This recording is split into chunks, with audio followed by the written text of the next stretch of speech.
Hello बच्चों, let's read the question. The question says in an octahedral structure, the pair of d orbital involved in d2sp3 hybridization is, and the options are A dxz, dx square minus y square, B dz square and dxz, C dxy and dyz, D dx square minus y square and dz square. तो हमें यह बताना है octahedral structure में D2sp3 hybridisation में कौन कौन से डी ऑर्बिटल जो है वो इन्वॉल्व होते हैं। तो चलिए सबसे पहले हम इस क्वेश्चन के लिए की कंसेप्ट देख लेते हैं। की concept is shape of D orbitals.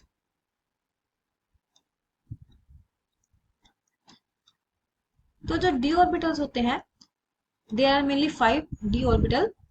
सो यहाँ पर देखिए हमें क्या बताना है, ऑक्टाहेड्रल स्ट्रक्चर में, ऑक्टाहेड्रल स्ट्रक्चर में ज्योमेट्री, ऑक्टाहेड्रल ज्योमेट्री में जो बोन्स होते हैं they are in shape of octahedron.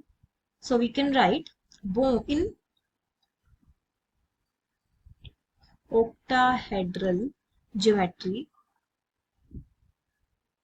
bones are in shape of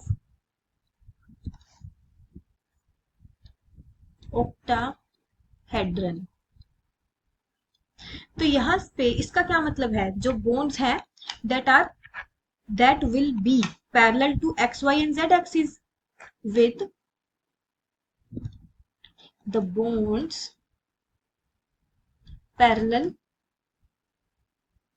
to x, y and z axis।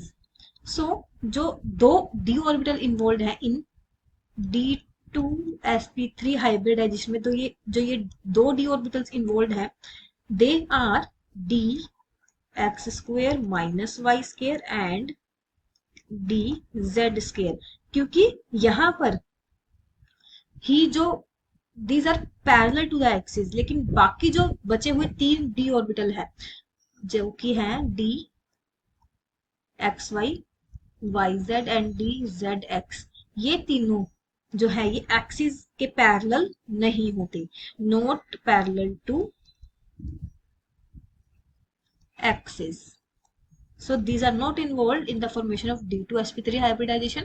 So D2sp3 hybridization में ये dx square minus y square and dz square are involved। अगर हम इनकी shape की बात करें, so y axis, x axis, so dx square minus y square की shape कुछ इस तरह से होती है। ये हो गया dx square minus y square, और dz square कैसा होता है, this is y axis, x axis, हम y की जगह यहाँ पर z शो कर लेते हैं। So this is z axis, let us assume.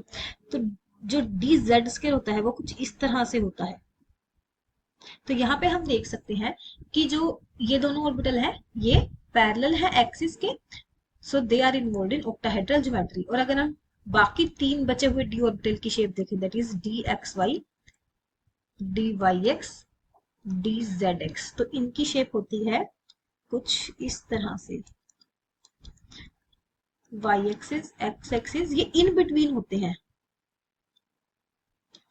Like this. ये हो गया हमारा dxy, this is dyz, y axis, z axis, ये हो गया dyz और dxz, वो हो जाएगा कुछ इस तरह से इन बिटवीन द एक्सिस। सो ये तीनों पैरेलल नहीं है, तो ये इन्वॉल्व नहीं होते ऑक्टाहेड्रल ज्योमेट्री में। So the final answer for this question will be option D. Hope you find your answer and understood it well. Best of luck.